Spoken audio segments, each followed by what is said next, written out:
32 teams in 32 days. This is episode 22, the Cleveland Browns episode. Let's welcome in Dan Labbe, Browns reporter for Cleveland.com. Dan, what's going on? Hey, how are you doing? I'm doing great. Glad to have you in. So the Browns playoff appearance for the first time in a very long time. They won a playoff game. Not many teams can say that every year. Only about 7 or 8 do. What was the reaction in Cleveland after winning their first playoff game since '94? I mean, it was really hard to describe. And of course, with the pandemic and everything, there wasn't quite the buzz around it as you'd expect. But I mean, fans were so excited for this team and for it to come against Pittsburgh and the way that it happened, right? Just absolutely blowing the Steelers out. I mean, Pittsburgh and Ben Roethlisberger have been this team's kryptonite for so long. As bad as the Browns were, it was really bad against Pittsburgh. And so for them to go out and beat Pittsburgh and build that big lead like they did and just, I think in a lot of fans' minds, maybe end that Steelers run, even though Big Ben's coming back and everything, maybe put the Steelers behind them in the division now long term. It just meant a lot to this fan base. And there was a ton of excitement then, and there's even more excitement now. Yeah, and, I'm a Bengals fan. I know how the AFC North works and everything. It's AFC North playoff matches or games, I guess. I've seen 2 Bengals Steelers playoff games in my life.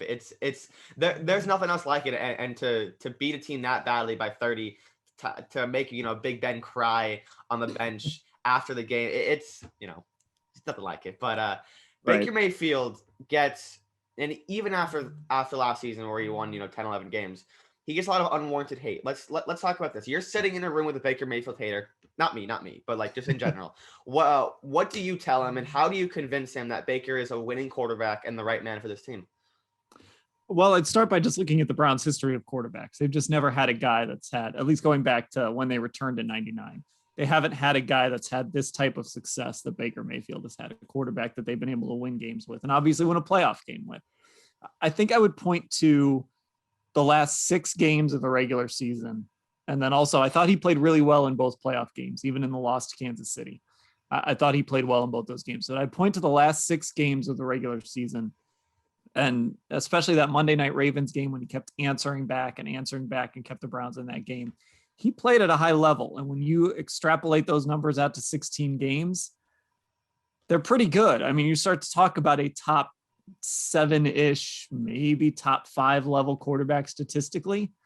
And if he can build on that, and his first half of the season was rough, but in this Kevin Stefanski offense, if he can continue to build on it and turn it into a 16-game season, which is the one thing we just haven't seen from Baker yet in his short career, then all of a sudden you are talking about most definitely a top 10 quarterback and a guy that maybe could put himself in that discussion with some of the guys near the top of the league. So I think Baker's arrow is still pointing up, and he's in an offense that really fits, and he just kind of has accepted what they want him to be in this offense. Yeah, and obviously he was good his rookie year for most of it. Obviously he made rookie mistakes. He broke the rookie touchdown record. It was then broken by Justin Herbert last year. But 2019 was really a really rough year for him. Obviously Freddie Kitchens didn't work. He lobbied for him. He wanted him bad, and that just didn't work. Then they bring in Kevin Stefanski, and no, you can't say it was lightning in a bottle. He was their number one target. Obviously that worked out, and Baker really turned into, down the stretch of top 10, 11, at worst, 13-ish quarterback. But everyone agrees he's in that upper tier. He's above average. He's good enough to win games. And everybody talks about the running game. I think Baker Mayfield is one of the 6 most accurate quarterbacks in the league. He's incredibly accurate, and especially on the run. When you watch some of the throws he makes on the run, it's pretty impressive what he's able to do. I think the big thing with Baker is they cut down on the turnovers. Yeah. In 2019, and I think we can kind of say that 2019 for this organization and for Baker in particular was just sort of a lost year. Like they messed it up. There was a fraction of the organization that wanted to hire Kevin Stefanski that year. They got overruled by John Dorsey and some other people in the building at the time. Dorsey was gone. Paul DePodesta kind of took control, and now Kevin Stefanski is here. So you're right. It wasn't a lightning in a bottle situation. It's a guy that they really identified and wanted even the year prior. So I think they cut down on his turnovers in a big way. If you kind of look going through probably game 8 of this season, you're talking Jameis Winston level interception numbers. I mean, they were that high.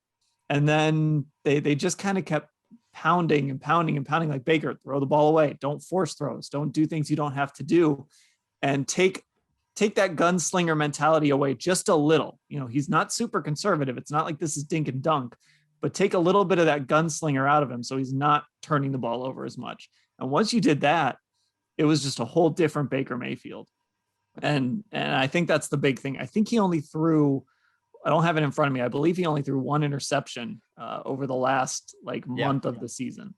So that's really the big development with Baker. He's still got that aggression. He's still got that swagger. He's still got that, he'll take chances down the field, but he's not making bad plays. He's, against Pittsburgh, he had this terrible turnover where he kind of rolled out of the pocket and just threw it up for grabs. That was in the first Pittsburgh game when the Browns got blown out. And you didn't see plays like that in the second half of the season. Right. I think it was more than a month. I'm pretty sure from week 12 on, he might have thrown two, but I'm pretty sure from week 12 on, he was one of the top 3 highest graded quarterbacks in terms of PFF. And I believe he had like a 15-1 touch or 14-1 touchdown interception ratio. It was crazy. He was like, it was Watson, it was Rodgers, and then it was Baker Mayfield the last month and a half of the season. Like, he was playing better than Mahomes. Obviously Mahomes struggled towards the end of the year. Chiefs really weren't playing that well towards the backer half of the year. And Baker Mayfield was outplaying Patrick Mahomes to a sense, and he was amazing down the stretch. So the Browns have turned into one of the league's more quiet, well-ran organizations, specifically in terms of managing the cap. It was the second year in a row where they led the league in rollover cap, yet still have arguably a top 5 roster in football. How have they been able to do this, and how impressive has this turnaround been? Because it took a while. Right. And it really kind of started with, you go back to 2016, and it's a little controversial kind of how they did. I mean, Browns fans are still a little divided on it, and I get it, but they just decided to amass a ton of draft capital. It worked in some ways, in other ways it didn't. But ultimately what you've ended up with is you've got Baker Mayfield still on his rookie deal, hasn't gotten extended yet. It might happen this offseason. It might happen next offseason, but he hasn't been extended yet. Denzel Ward, your starting corner at a premium position, has not been extended yet. Again, that might happen this offseason too, but it wouldn't kick in just yet. Myles Garrett is really the only guy on this roster that has been drafted who's been paid to this point. So they have a lot of young talent. Nick Chubb is another guy, right? Going into year 4 now. He might get extended this offseason, but again, it hasn't happened. You've got a lot of your top players at premium positions that haven't gotten paid. And so that's allowed the Browns to go out and, pay a guy like Jack Conklin last offseason, or Austin Hooper, or John Johnson this offseason, to pay those guys, bring them and make your roster better around Baker Mayfield. You can have Jarvis Landry and Odell Beckham still eating up $30 million of cap space, because a lot of your talent at really key positions is still cheap, and they're on these cost controlled deals. And Andrew Berry has really sort of attacked it in a way that, he's gotten a little creative with some of his signings. He's, sent some of those cap hits down the road a little bit. I know with Jadeveon Clowney, they used the voidable years to kind of spread out the cap hit for him. So he's been creative, but it just kind of comes down to this idea of when you have a bunch of young talent under this CBA that controls players' salaries for the first 4 or 5 years of their careers, you can go out and spend money in free agency and make your roster really, really good, especially if guys like Baker and Denzel Ward, Myles Garrett before he got extended, if those guys really live up to where you picked them in the draft. Moving into free agency in 2021, early on in the first day last year, it went quick. Before the first 2 hours were over, the Browns had a new star right tackle and a new star tight end, and we're about $70 million poor. This year, not so much. Then out of nowhere, they signed John Johnson, and people are like, oh, here we go again. Secondary might have been the only glaring hole on this roster, and without knowing exactly what you're going to get from Grant Delpit, how key was this bringing him over from LA? It was huge to add a guy like that, in part because of what you mentioned with Delpit. Delpit was really supposed to be an important piece to this defense, where he was going to kind of play everywhere. And I think they want to play a lot of three safety stuff. And Delpit was going to be key to that. Then he gets hurt, hurts the Achilles. So now you go out, you bring in John Johnson. After Delpit got hurt last year, you traded for a guy named Ronnie Harrison, got him from Jacksonville for a 5th round pick. And I think he's a pretty good player too. And now you hopefully have Delpit coming back and starting to look like that player that you drafted last year. So adding John Johnson was really important because it solidifies that safety position. He's a versatile guy. He can play deep. He can play in the box. He can even line up against the slot if you want him to. And that's really what they want is that level of versatility. And the other thing is he brings a lot of leadership. And I think they really value that in guys. They want to have a guy in that defense. When Jarvis Landry was traded here, it was sort of a culture changing moment. He sort of set a tone for the offensive side of the ball. And I think John Johnson can be a little bit like that too for the defense. And he's just sort of a sign that, Andrew Berry, after fixing the offense last year, watched this defense struggle. And now they're just being very targeted and just adding all the right pieces for Joe Woods, the defensive coordinator, to play with and what he wants to run, which I think is a lot of 3 safety stuff. Yeah, and they have them, obviously. Same thing with Troy Hill, just depleting LA's secondary outside of Jalen Ramsey. What do you think he brings coming in on a 4-year contract? Yeah, I mean, look, if you're going to go after some secondary, you might as well go after LA's, right? They were unbelievable last year. Troy Hill is again, really kind of symbolic, I think, of what this front office wants to do. They're going to bring him in to play the slot, but he can also play outside if they need him to. If, Denzel Ward, I've mentioned his name a couple times, has been really good, but he's also played 12 games every year. So you pencil him in for about 4 missed games. And so Troy Hill is the guy that can slide outside if they need him to. If they can't figure out that second corner, it's not ideal because it creates a domino effect when you move Hill out of the slot, but he can kind of fill in there or play there until they get that figured out. So I really liked the Troy Hill signing. He's a guy that can make plays on the football too. He had, 3 touchdowns last year? Again, I don't have it in front of me, but he's a guy that can make plays on the football, force turnovers. And he's actually from Youngstown, Ohio, which is about, an hour away from Cleveland. So he's from Northeast Ohio. And he's excited to be back in Cleveland, a good veteran guy. And you mentioned that 4-year deal. It's not surprising when you kind of dig into it a little more, like most NFL contracts. It's really a 2-year deal. And then the Browns can figure out what they want to do with him after that. Yeah, we saw that a lot this offseason, whether it was players signing 1-year deals or teams maneuvering the year 1 cap hits. And some teams kind of went away from that, but most teams who were signing marquee free agents really stressed the lower year 1 cap hits. I don't have either contract in front of me. I assume that's what they did. I'm pretty sure that's what they did, what they did with John Johnson, but I don't have the Troy Hill numbers in front of me.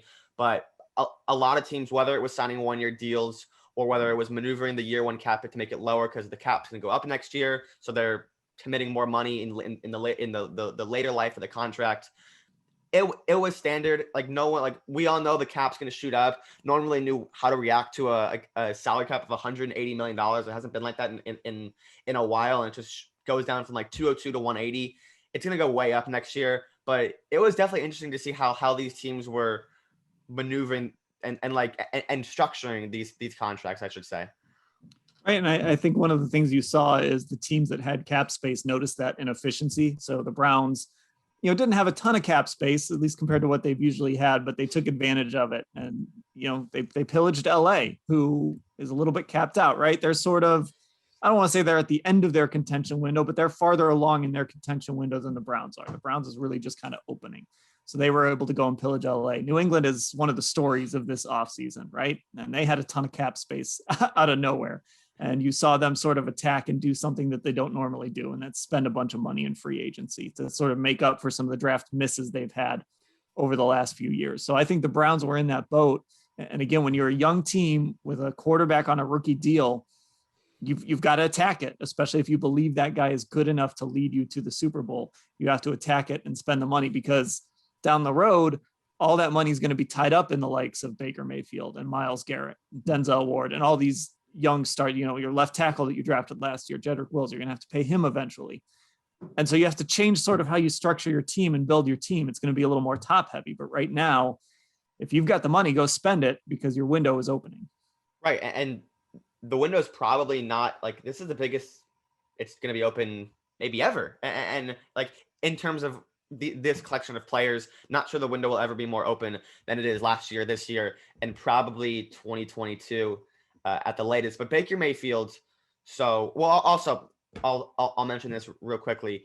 You talked about having, so many draft picks, and that's what this does, because you have so much talent, but also you have to figure out, okay, we have so many of these players. We have to give at least half of them second contracts. So we have to figure it out. But it's been great to see. Well, not great as a Bengals fan, but it's been really interesting to see the way that they're maneuvering their cap. So they're not only setting up to re-sign all these guys we think they will, but also bringing the right scheme fits outside of the organization, like John Johnson, like Jack Conklin, Austin Hooper, Jadeveon Clowney, stuff like that. Let's move into Clowney. So, well, actually, I'll go back to Baker. So Baker Mayfield, they're going to pick up the 5th-year option. So he'll be a free agent in a couple years. I believe he has 2. So this is year 4. So 2 years left. Yeah. What do you think his contract would look like? Because he's coming in the year after Lamar Jackson. So Lamar will have already signed his contract by the time Baker signs his. Do you think Lamar is going to set that market? Because Mahomes and Watson have already set the market. And same with Dak. Baker's not going to reset the market, but do you think he'll get what elite quarterbacks get, like upwards of $35 million? I think there's a chance. And I do. This offseason is so interesting because you mentioned Lamar Jackson, Josh Allen. They're both up for contract extensions this offseason too. And I want to see I'm curious to see how Baltimore and Buffalo approach that this offseason. I think there's an interesting scenario with Baker. So he could sign this offseason if he wants to. He's eligible now to sign an extension. And it might not be that market setting contract like you mentioned. I think Mahomes is in a different stratosphere. I don't even think, you almost don't talk about Mahomes when you talk about quarterback extensions. Right. There's an opportunity here for Baker, I guess. We know he likes to play with that chip on his shoulder. We know he likes to have that extra little motivation, right? To find any little slight here or there. There's a situation here where Baker, with all the guys that the Browns have up for contract extensions, could say, you know what? Pick up my 5th-year option. We'll be good to go. Let my other guys get paid, right? So he can be like the ultimate team player. Put all your guarantee, your signing bonus money, all that stuff that's going to cost you this offseason, give it to Denzel Ward, give it to Nick Chubb, give it to whoever else is up for extensions this offseason. I'll wait a year. And then after this season, if he goes out and plays like a top 10 quarterback, now all of a sudden he's going to come back to the front office and say, all right, I waited. Look what I did now in my 2nd year in an offense. The first time in his career he's ever had the same offense and offensive coordinator for the 2nd straight year. I want that Dak Prescott money now. I don't think he gets Dak Prescott money this offseason. But if he wanted to wait, he could maybe play his way into that type of contract. I think it would be a smaller number this offseason. So I guess in Baker's case, it's just sort of what kind of chess does he want to play in this situation? And we know Baker believes in himself. We know that he knows he can go out and prove that he deserves a Dak Prescott type contract. But it's just sort of like, hey, do you want that big signing bonus this offseason? Or can you wait a year, let your guys get paid, be the ultimate team player, be proud of all your guys, send out your Instagram stories and your tweets and then next year it's your turn. And if you play like your ceiling, if you play to your ceiling, it could really pay off in a big way. So the Browns signed Clowney. He's gotten so much hate for being overrated the last 2 years. He seems to be underrated now. The Browns don't think so, as they gave him a hefty payday, $10 million for 1 year. He's still a menace in the run game. What did you think of this news? Well, I guess it happened yesterday. So what do you think of the news? I like it. I think it's a really low risk signing. I mean, it's a big number, but it's a 1-year contract. So if it doesn't work, it doesn't work. I think Clowney has the ability to really excel alongside Myles Garrett. And I think when you dig into Clowney's numbers a little, obviously the sack numbers haven't always been there. For a number 1 pick in the draft, you want bigger sack numbers, right? But when you start to dig into pressures, when you start to dig into hurries and things like that, you see that this is a guy that gets after the quarterback and affects the quarterback in a lot of different ways. And even last year in Tennessee, which was by all accounts a disappointment, he still, through the first 7 weeks of the season, was okay for a number. If you're bringing in this guy to be your number 2 pass rusher, you could do a lot worse than Jadeveon Clowney. So now he can kind of pair up with Myles Garrett. They brought in Takk McKinley, who's another guy they're taking a big flyer on. We'll see if he can turn into that first round pick the Falcons hoped they were getting back in 2017. It's a very low cost. I don't want to say low cost, but it's a low risk. It's not a long commitment. It doesn't preclude them from drafting a guy at 26 if they want to go edge rusher at 26 or even at 59. that they can do that and let that guy kind of develop a little bit. I think it's a really good signing. And I think the type of run defender he is important too. I think he pairs really well with Myles Garrett. Yeah, and he's going to be great in the run game. Like you said, the sack numbers aren't crazy high. His pressure rate, I believe, was down last year, but still, this is a guy who's still towards the younger side, not crazy old yet. I don't think he's in his 30s or anything yet. I think he's like 28 still. Yeah. So he's getting up there a little bit, but he has the last couple of years under his belt, to say the least. But look, he's going to be productive, and I would be surprised if he's not. But last free agent, real quick. It didn't really feel like Rashard Higgins was going to come back. Then he did, to a glaring round of applause from the fan base, because they love that guy. How big was this keeping him around? I mean, the fans here absolutely adore Rashard Higgins. It's unbelievable. You know, Rashard is a guy that has developed a really nice chemistry with Baker Mayfield. And his story is so interesting because even last year, as great as his year was last year, every year he's been here, it's been sort of like, okay, how can we replace Rashard Higgins? And even this coaching staff, you go back, he only played garbage time in the opener in Baltimore. He was inactive for a few games after that. And then only when the guy that they had at third receiver, a guy named Kaderil Hodge, hurt his hamstring and was out for a little while. And then of course, Odell Beckham gets hurt against the Bengals. Rashard Higgins kind of gets this bigger opportunity, takes advantage of it. He still only got $2 million to come back. Now that's more than he was making last year when he signed for under $1 million, but there's still sort of this feeling of like, can the Browns do a little better? Maybe, but all Rashard Higgins does is go out and catch footballs, be where he's supposed to be. He's not super fast. He doesn't have a bunch of traits, but he does his job really well. And Baker really likes having him around. This team has a lot of receivers that they're going to have to get snaps. I don't know how it's all going to play out because they play heavy personnel a lot of tight ends. They have Nick Chubb and Kareem Hunt that they're going to want to get on the field together. So I don't know. I keep telling Browns fans, there's going to be somebody you really like, whether it's Rashard Higgins or David Njoku or Kareem Hunt or somebody you really like, Donovan Peoples-Jones, who's not going to be getting the snaps you want them to get. But that's okay as long as you're winning and as long as those guys are okay with it. And, I'm curious to see sort of how Rashard Higgins fits in this wide receiving core moving forward. Yep. So the Browns have 9 picks this year, obviously well above average, 26, 59, 89, 91, 110, and 132 as the ones in the first 4 rounds. So they'll be pretty active as the draft's host team. What holes do you think they need to fill? The big one to me is still cornerback. It's the one position they haven't really addressed in this offseason. They brought in Troy Hill to be a slot corner. And then we've talked about the edge rush where they added Takk McKinley and Jadeveon Clowney to sort of combine on that side across from Myles Garrett. But they haven't really solidified corner. And right now, if they were to play a game tomorrow, Greedy Williams would probably be your starting corner. And Greedy missed all of last year with a nerve injury. And his rookie year, he was okay. But I think you're taking a big risk if you go into 2021 saying, all right, Greedy Williams is the starting corner and there's no backup plan. Right. So that to me kind of says maybe if like Greg Newsome is there, or if one of these other, let's say a JC Horn falls for some reason, maybe they go get a bigger corner with some length that can start opposite Denzel Ward, or at least compete to start opposite Denzel Ward with Greedy Williams. That's kind of where I'm leaning right now, that they might go at 26. That being said, Zaven Collins is really intriguing. I don't know how much this front office values the linebacker position, but he's sort of a different type of guy. Yeah. So he's interesting. And I would never rule out edge rusher. Yeah. People come on here all the time, talk about Greg Newsome, and I tell every single one of them, this is one of the biggest Greg Newsome fans in the world right here. That guy's going to be so good.